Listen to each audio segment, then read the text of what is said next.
बिस्मिल्लाहिर्रहमानिर्रहीम अस्सलामु अलैकुम। Welcome to our channel ICPHS RYK। It's our second lecture on enzyme. तो आज हम एंजाइम में पढ़ेंगे, आज के हमारे कंटेंट्स हैं लेक्चर के एंजाइमेटिक प्रॉपर्टीज़, एक्टिवेशन एनर्जी और मैकेनिज़्म ऑफ एंजाइम के एंजाइम किस तरह से काम करेंगे। और आज के लेक्चर के रेफरेंस है आपकी टेक्स्ट बुक के पेज नंबर 55 टू 57। स्टार्ट करते हैं प्रॉपर्टीज़ ऑफ एंजाइम से। एंजाइम्स की क्या क्या प्रॉपर्टीज़ होंगी, तो सबसे पहली हमारे पास प्रॉपर्टी है कैटालाइटिक प्रॉपर्टी। जैसे कि आप सबको पता है कि एंजाइम्स बायोकैटालिस्ट हैं, तो अब कैटालाइटिक प्रॉपर्टी एंजाइम की क्या है कि small amount of enzymes can catalyse the large amount of substrate.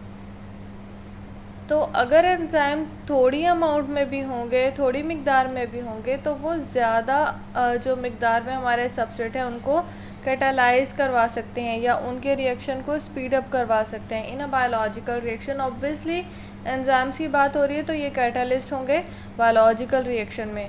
तो पॉइंट ये है कि कैटालाइटिक प्रॉपर्टी में हमें ये पता चला कि एंजाइम स्मॉल अमाउंट में भी ज़्यादा अमाउंट ऑफ सबस्ट्रेट को कैटालाइज कर सकते हैं। एग्ज़ाम्पल है हमारे पास सुक्रेज, ये एंजाइम है।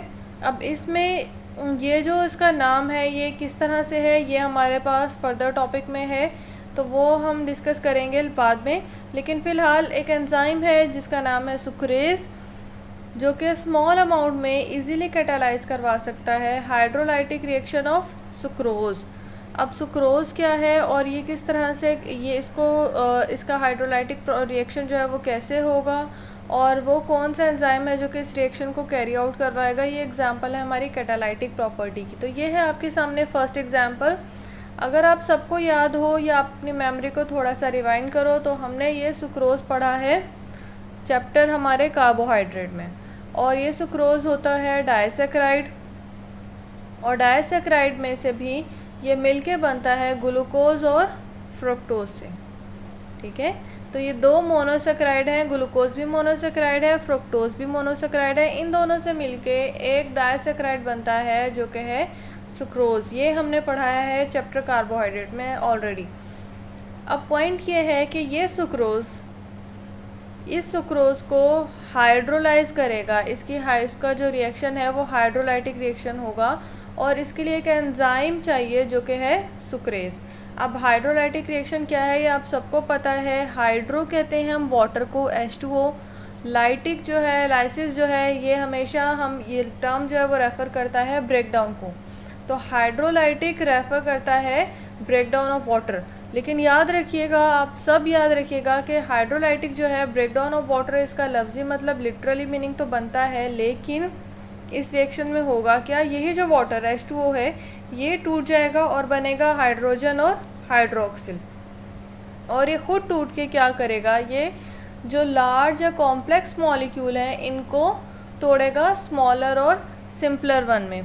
तो अब क्या हुआ, ये सुक्रोज़ है वो कॉम्प्लेक्स मॉलिक्यूल है, लार्जर है, जो कि डाइसैकेराइड है। ये क्या होगा, एडिशन ऑफ वाटर की वजह से पानी ऐड हुआ जो कि है H2O में ये टूटेगा हाइड्रोजन और हाइड्रोक्सिल में, और इसकी वजह से ये लार्ज या कॉम्प्लेक्स मॉलिक्यूल को तोड़ देगा स्मॉलर या सिंपलर वन में, जिसकी वजह से सुक्रोज से बनता है ग्लूकोज और फ्रुक्टोज। ये दोनों मोनोसेक्राइड हैं, ये डाइसैकेराइड है। डाइसैकेराइड टूटता है हाइड्रोलाइसिस प्रोसेस के थ्रू और बनते हैं हमारे पास दो मोनोसेक्राइड, और ये रिएक्शन जो है वो कैरी आउट हो रहा है सुक्रेज।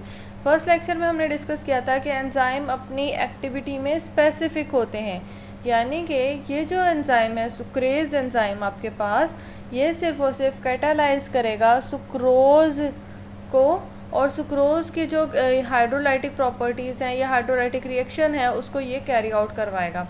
तो ये पता चला कि सुक्रेज एंजाइम सुक्रोज के लिए स्पेसिफिक है, और सुक्रेज एंजाइम सुक्रोज को ही कैटालाइज करवाएगा। और इसके अलावा ये जो एंजाइम है ये सुक्रोज को, हम ये कह सकते हैं कि इसको जो रिएक्शन है हाइड्रोलाइटिक रिएक्शन या इसकी जो ब्रेकडाउन हो रही है उसमें ये रोल प्ले करेगा।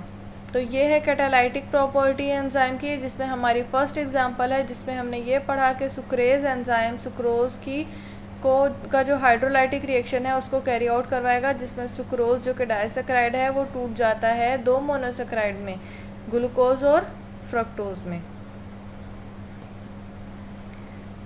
सेकेंड एंजाइमेटिक प्रॉपर्टी है सॉल्युबिलिटी।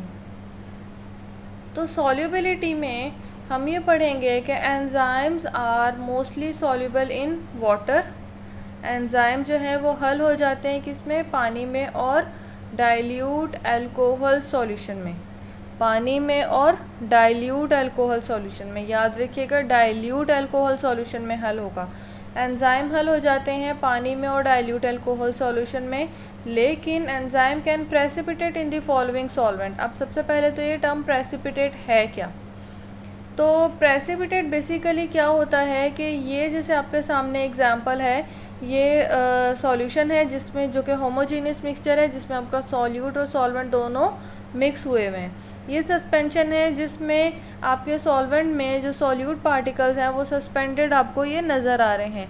लेकिन ये जो प्रेसिपिटेट है इसमें आपने जो टर्म है इसकी एक्सप्लेनेशन आपने फार्मास्यूटिक्स में ज़्यादा डिटेल में पढ़ी होगी, लेकिन यहाँ पे जो प्रेसिपिटेट्स हैं तो ये प्रेसिपिटेट क्या है कि ये जो पार्टिकल्स थे जो कि इस लिक्विड में थे, जो कि सॉल्यूट थे हमारे, वो यहाँ नीचे बैठ गए या नीचे एग्रीगेट हो गए या नीचे इकट्ठे हो गए। तो बेसिकली जो प्रेसिपिटेट टर्म है अगर हम इसको देखें तो इस लफ्ज़ का जो लफ्ज़ी मतलब है वो ये होता है कि जैसे बारिश होती है तो बारिश की वजह से जो जितने पार्टिकल्स होंगे वो सारे आसमान से नीचे की तरफ गिर जाएंगे और उसकी वजह से क्या होगा, जितने जो पार्टिकल्स होंगे वो नीचे बैठ जाएंगे। तो बिल्कुल वैसे ही प्रेसिपिटेट को हम साइंसी बारिश कहते हैं, साइंस में हम इसको बारिश कहते हैं। वो किस तरह से कि ये एक ऐसा मैकेनिज़्म है जिसमें आपका जो सॉल्यूशन है उसमें जितने भी यहाँ पे आपको जो सॉल्यूट नज़र आएंगे, जो पार्टिकल्स होंगे वो सारे नीचे एग्रीगेट हो जाएंगे या नीचे बैठ जाएंगे, नीचे इकट्ठे हो जाएंगे, जमा हो जाएंगे। तो ये प्रेसिपिटेट होते हैं। एंजाइम तीन तरह के सॉल्वेंट में प्रेसिपिटेट हो सकते हैं। कंसनट्रेटेड अल्कोहल, याद रखिएगा यहाँ पे जो हमने बात की जिसमें एंजाइम हल हो रहा है वो डाइल्यूटेड अल्कोहल है, और अब हम बात कर रहे हैं कंसनट्रेटेड अल्कोहल की। कंसनट्रेटेड अल्कोहल में एंजाइम प्रेसिपिटेट हो जाएंगे। फिर है अमोनियम सल्फेट, अमोनियम सल्फेट में भी एंजाइम प्रेसिपिटेट हो जाएंगे। और फिर है trichloroacetic acid, trichloroacetic acid solvent में भी एंजाइम प्रेसिपिटेट हो जाएंगे। मतलब क्या है कि अगर हम इन तीनों में से कोई भी सॉल्वेंट यूज़ करते हैं और उस सॉल्वेंट में हम एंजाइम ऐड करते हैं तो क्या होगा, तो वो एंजाइम उसमें हल नहीं होंगे बल्कि वो इस तरह से नीचे की तरफ बैठ जाएंगे, अलग होके उसमें बैठ जाएंगे। तो अब ये वाला ये जो प्रेसिपिटेशन का प्रोसेस है, ये सॉल्युबिलिटी हम ये ख़ास तौर पे क्यों पढ़ रहे हैं, क्योंकि हम इन सॉल्वेंट्स को यूज़ करते हैं स्पेसिफ़िकली एंजाइम्स को प्रेसिपिटेट करवाने के लिए, या एंजाइम को सेपरेट करने के लिए, या एंजाइम्स को प्योरीफाई करने के लिए, एंजाइम्स में जो प्रोटीन्स होते हैं उनको प्योरीफाई करने के लिए हम इन सॉल्वेंट्स को, इन तीनों सॉल्वेंट्स को यूज़ करते हैं ताकि वो प्रेसिपिटेट हो जाए और वो अलग हो जाए और हम उसको यूज़ कर सकें या हम उसको आइसोलेट कर सकें। तो सॉल्युबिलिटी में हमें यह पता चला कि एंजाइम पानी में और डाइल्यूट अल्कोहल सॉल्यूशन में हल हो जाते हैं। लेकिन एक और पॉइंट भी है कि कुछ और ऐसे सॉल्वेंट हैं जिनमें ये हल नहीं होते बल्कि प्रेसिपिटेट हो जाते हैं। वो है कंसनट्रेटेड अल्कोहल, अमोनियम सल्फेट और trichloroacetic acid. Third properties is enzymatic property में velocity of enzymatic reaction increases as the concentration of substrate increases। velocity कहते हैं हम स्पीड को। तो एंजाइमेटिक रिएक्शन की स्पीड बढ़ती है, मतलब एंजाइमेटिक रिएक्शन की स्पीड बढ़ती है मतलब जितने ज़्यादा आपके रिएक्टेंट थे वो ज़्यादा प्रोडक्ट में कन्वर्ट होते हैं। ये जो रिएक्शन की स्पीड है ये बढ़ेगी जैसे जैसे concentration of the substrate increases, जैसे जैसे आपका सबस्ट्रेट ज़्यादा होगा। अगर आपके पास, जैसे हमने अब तक एग्जांपल पढ़ी है सिर्फ सुक्रोज़ की, तो हम उसी को लेके चलते हैं। जैसे हम बात करेंगे कि आपका सबस्ट्रेट इस वक्त क्या है, सुक्रोज़। जितना ज़्यादा आप सुक्रोज़ किसी भी रिएक्शन में ऐड करते जाओगे, सबस्ट्रेट की अमाउंट ज़्यादा होती जाएगी, तो क्या होगा, आपके ज़्यादा से ज़्यादा जो मोनोसैकेराइड हैं जो कि ग्लूकोज और फ्रक्टोज हैं वो बनते जाएंगे। लेकिन ये जो रिएक्शन की स्पीड है ये इंक्रीज़ होती है, लेकिन अप टू सर्टेन मैक्सिमम, एक ख़ास टाइम पीरियड तक ये जो स्पीड है इसकी ये बढ़ती है। But after certain period of time it decreases, लेकिन एक ख़ास टाइम के बाद क्या होता है कि ये जो स्पीड है वो कम होने लग जाती है। Next property is pH. अब पीएच क्या है? ये पावर ऑफ हाइड्रोजन है। पीएच की वैल्यूज़ कैसी होती हैं, पीएच कितनी तरह की होती है, ये क्या बताती है, और इसको हम किस तरह से, किस स्केल से मेजर करते हैं, ये सब हम पढ़ चुके हैं हमारे वेरी फर्स्ट टॉपिक जो हमारा बायोकेमिस्ट्री का था। बायोकेमिकल प्रिंसिपल्स में हमने पीएच को पढ़ा है बहुत ज़्यादा डिटेल में। तो अब आप सबको पता है कि पीएच कैसी कैसी होती है। एसिडिक पीएच हो सकती है, बेसिक पीएच हो सकती है, और अगर ये जो 7 है उससे अगर हम बात करते हैं कि कम होगी तो ये एसिडिक होगी, अगर 7 से ज़्यादा होगी तो ये बेसिक होगी, और 7 जो है उसको हम न्यूट्रल कंसिडर करते हैं। अब पॉइंट इज़ एंजाइम्स में, एंजाइम की एक्टिविटी पे एसिडिक पीएच जो है वो कैसे वो इफ़ेक्ट करती है। तो acid deactivate those enzyme that act at alkaline pH. अगर कोई आपका एंजाइम ऐसा है जो कि अल्कलाइन या बेसिक पीएच पे, यानी कि 7 से ज़्यादा की पीएच पे वो एक्टिव है या अपनी एक्टिविटी शो करता है, तो क्या होगा? तो फ्लूइड का जो पीएच है वो एसिडिक होगा, तो ऐसे एंजाइम अपनी एक्टिविटी शो नहीं करेंगे, ऐसे एंजाइम डीएक्टिवेट हो जाएंगे। तो जो एंजाइम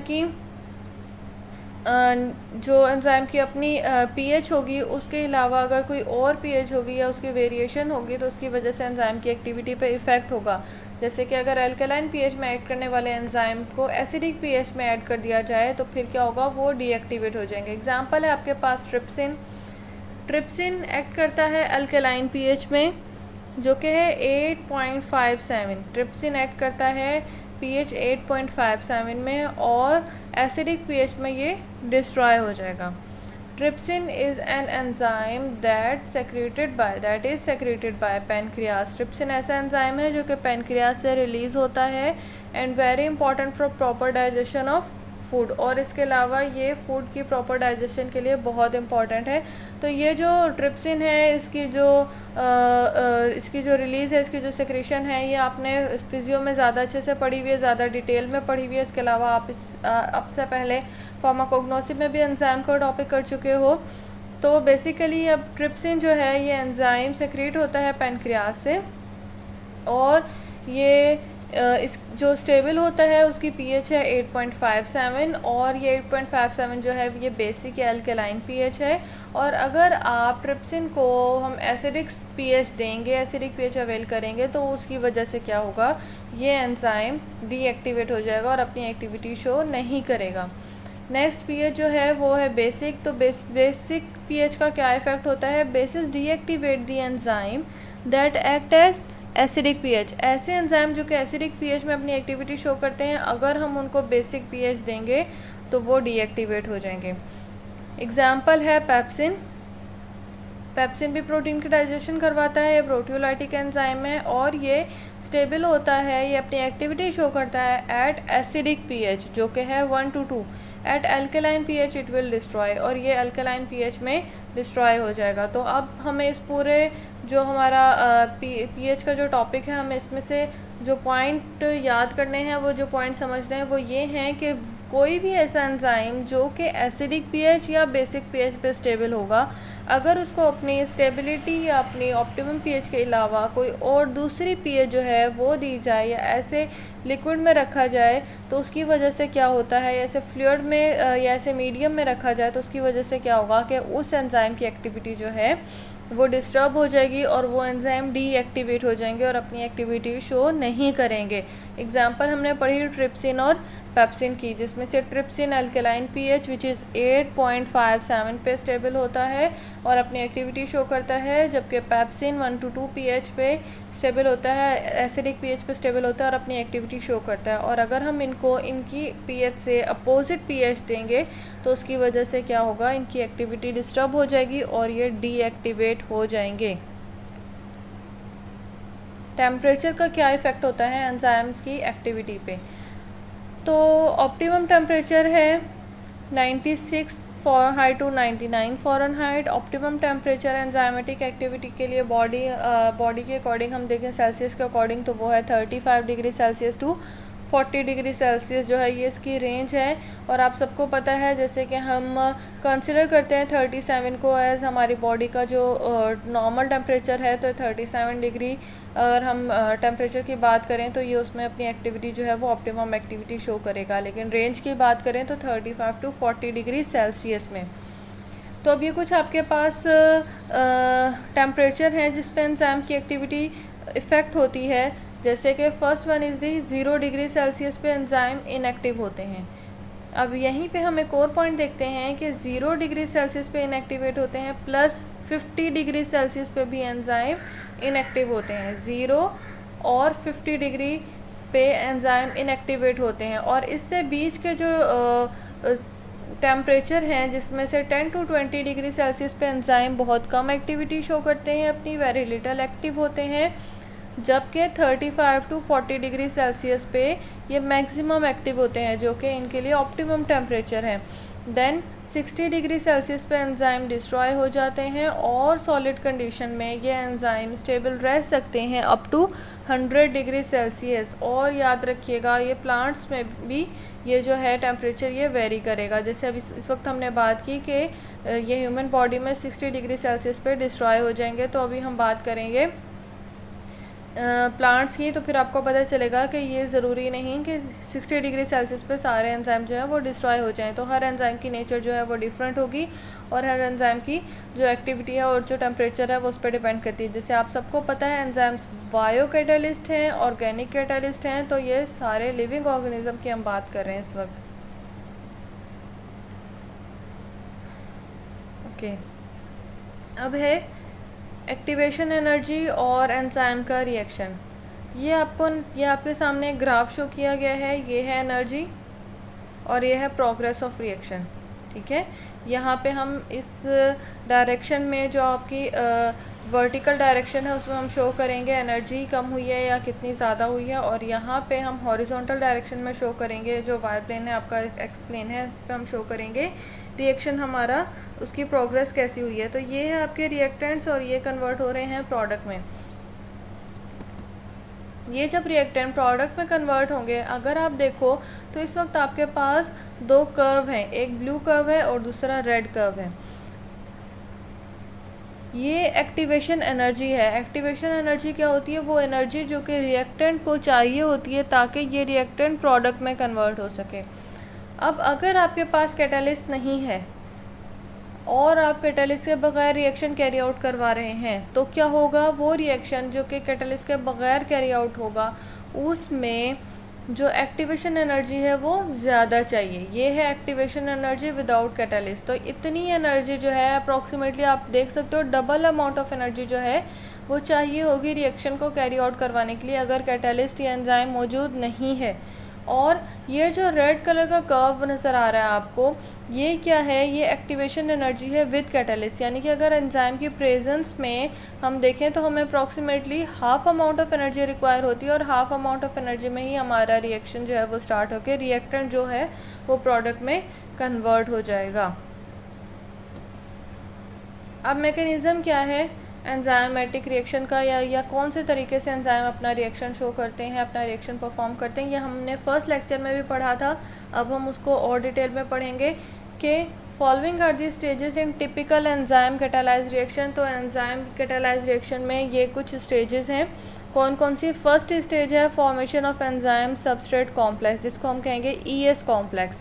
सबसे पहली स्टेज में क्या होता है? ईएस कॉम्प्लेक्स बनता है। ये आपको नज़र आ रहा है, ई एंजाइम के लिए है, एस सबस्ट्रेट के लिए है। इस वक्त एंजाइम और सबस्ट्रेट दोनों के बीच में प्लस का साइन है, मतलब ये दोनों इस वक्त अलग अलग केमिकल हैं। फिर उसके बाद एरो के बाद क्या हुआ? ये दोनों मिल गए, एक दूसरे से बाइंड हो गए, फिज़िकली अटैच हो गए, जिसकी वजह से ये कॉम्प्लेक्स बन गया, जिसको नाम दिया हमने एंजाइम सबस्ट्रेट कॉम्प्लेक्स। ये एंजाइम और सबस्ट्रेट अलग अलग हैं और फिर ये एंजाइम सबस्ट्रेट कॉम्प्लेक्स बन गया। The 3 dimensional structure of enzyme permits them to recognise their substrate. हमने इससे पहले भी बात की बहुत दफ़ा कि हर एंजाइम जो है वो स्पेसिफिक होगा अपनी एक्टिविटी में, हर एंजाइम जो है वो स्पेसिफिक होगा अपने सबस्ट्रेट के लिए। तो ये जो एंजाइम है उसकी 3D जो स्ट्रक्चर है, 3 डायमेंशनल स्ट्रक्चर है, वो उसको अलाउ करती है, वो उसको परमिट करती है कि वो अपना स्पेसिफिक जो सबस्ट्रेट है उसको पहचाने, उसको रिकॉग्नाइज करे in a specific manner and to form an enzyme substrate complex. और यही एंजाइम जो है उसी सबस्ट्रेट के साथ जाके कॉम्प्लेक्स बनेगा। जैसे अब तक हमने एग्जांपल पढ़ी है तो हम इसको उसी एग्जांपल से रिलेट करेंगे। तो जैसे हम बात करते हैं सुक्रेज एंजाइम की, तो वो अटैच होता है सिर्फ और सिर्फ सुक्रोज के साथ, जो कि उसका सबस्ट्रेट है, और उसकी जो शेप है वो उसके साथ अटैच हो जाएगी एक्टिव साइट के थ्रू, दोनों अटैच होंगे और एक कॉम्प्लेक्स बना लेंगे जो कि हम कहेंगे जिसको enzyme substrate complex. Second stage में क्या होगा, इस स्टेज में कन्वर्जन होती है सबस्ट्रेट की टू दी प्रोडक्ट। सबस्ट्रेट की प्रोडक्ट में कन्वर्जन हुई, याद रखिएगा एंजाइम आपका अपने आप को यूटिलाइज नहीं करेगा और एंजाइम वैसे का वैसे ही रहेगा। तो ये ES जो कि कॉम्प्लेक्स बना था फर्स्ट स्टेज में, ये कन्वर्ट होता है EP में, जो कि एंजाइम और प्रोडक्ट का कॉम्प्लेक्स। एंजाइम और प्रोडक्ट इस वक्त एक दूसरे से बॉन्डेड हैं, अटैच्ड हैं। थर्ड स्टेज में क्या होगा, release of the product from enzyme. अब ये जो प्रोडक्ट बन गया है ये एंजाइम को छोड़ के ये एंजाइम को लीव कर देगा और वहाँ से रिलीज़ हो जाएगा। ये है EP। तो ये EP जो है आपका ये कॉम्प्लेक्स था, ये अब जो है वो दोनों सेपरेट हो जाएंगे, दोनों अलग हो जाएंगे, एंजाइम आपका अलग हो जाएगा और प्रोडक्ट अलग। The sequence enzyme free from, ये फ्री है, the sequence enzyme free from product can now an on another molecule of the substrate and so on and on. अब क्या होगा, यही सीक्वेंस जो है चलती रहेगी। ये 3 स्टेज की जो मैकेनिज़्म है एंजाइम के फंक्शन परफॉर्म करने की, यही कैरी आउट रहेगी। इस वक्त ये जो एंजाइम फ्री हो गया, अगेन फर्स्ट स्टेज की तरह यही एंजाइम जो है वो सबस्ट्रेट के साथ मिलके कॉम्प्लेक्स बना लेगा और फिर उसी सबस्ट्रेट को प्रोडक्ट में कन्वर्ट करवा देगा। तो ये है मैकेनिज़्म ऑफ एंजाइम, एंजाइम्स के काम करने का तरीक़ाकार।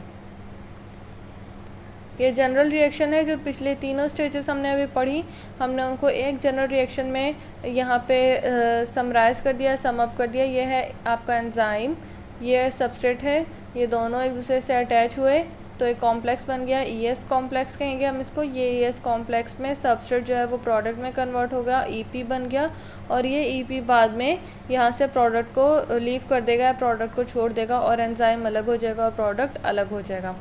तो ये है आपके पास सबस्ट्रेट, ये है एंजाइम, ये दोनों आके अटैच होंगे और इसी सबस्ट्रेट को कन्वर्ट कर देंगे प्रोडक्ट में, और उसके बाद जो प्रोडक्ट है वो एंजाइम को लीव कर देगा और ये एंजाइम जो है वो फ्री हो जाएगा किसी दूसरे सबस्ट्रेट के लिए जो कि स्पेसिफिक होगा इसकी शेप का, और ये उसके साथ जाके रिएक्ट करेगा और यही रिएक्शन जो है वो कैरी आउट करवाता रहेगा।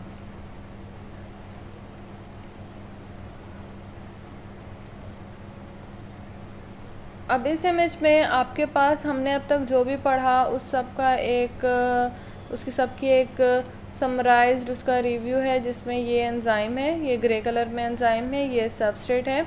तो ये सबस्ट्रेट आके ये स्पेसिफिक शेप है इन दोनों की जहाँ से अटैच होंगे।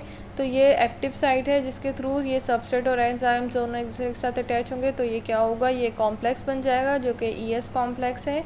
ये फर्दर कन्वर्ट होगा EP में, और ये जो EP है उसके बाद ये जो एंजाइम जो सबस्ट्रेट है वो प्रोडक्ट में कन्वर्ट हो गया, और ये जो प्रोडक्ट है ये एंजाइम की जो एक्टिव साइट है उसको लीव कर देगा और ये एंजाइम जो है वो फ्री हो जाएगा। अच्छा, यहाँ पे याद रखिएगा, जैसे हम बहुत दफ़ा पढ़ चुके हैं कि स्पेसिफिक एंजाइम जो होता है वो स्पेसिफिक एक्टिविटी शो करता है सबस्ट्रेट के साथ। तो कभी कभी ऐसा भी होता है, ये तो रिएक्शन तो कैरी आउट हो गया, लेकिन ऐसा भी हो सकता है कि यही जो रिएक्शन है वो इनहिबिशन की तरफ चला जाए। उसमें क्या होगा, ये था आपका सबस्ट्रेट जो कि प्रोडक्ट में कन्वर्ट हुआ, अब है इनहिबिटर। दोनों की आपको शेप नज़र आ रही है, यहाँ से जो एक्टिव साइट के साथ जाके अटैच हो रही है वो सेम है। तो ये सेम शेप होने की वजह से ये जो इनहिबिटर हैं ये एंजाइम के साथ अटैच हो जाते हैं, कहाँ पे, एक्टिव साइट पे। और एक्टिव साइट पे अटैच होने की वजह से अब क्या हुआ, क्योंकि ये सबस्ट्रेट तो है नहीं जो प्रोडक्ट में कन्वर्ट हो, बल्कि ये तो इनहिबिटर है, फिर क्या होगा, ये इनके साथ बाइंड रहेंगे और इसकी वजह से ये जो ये दूसरे जब सबस्ट्रेट आएंगे तो उनको जो है ये वैकेंसी शो नहीं करेंगे, यहाँ पे ये स्पेस शो नहीं करेंगे, वैकेंट नहीं होगी, एंजाइम की जगह खाली नहीं होगी। तो ये जो एक्टिविटी है उसको रोक देंगे या इनहिबिट कर देंगे। तो आज के लिए हमारा जो लेक्चर था वो इतना ही। फर्दर जो हमारे टॉपिक्स हैं एंजाइम से रिलेटेड वो हम डिस्कस करेंगे इंशाल्लाह थर्ड लेक्चर में। तब तक के लिए स्टे ब्लेस्ड, अल्लाह हाफिज़।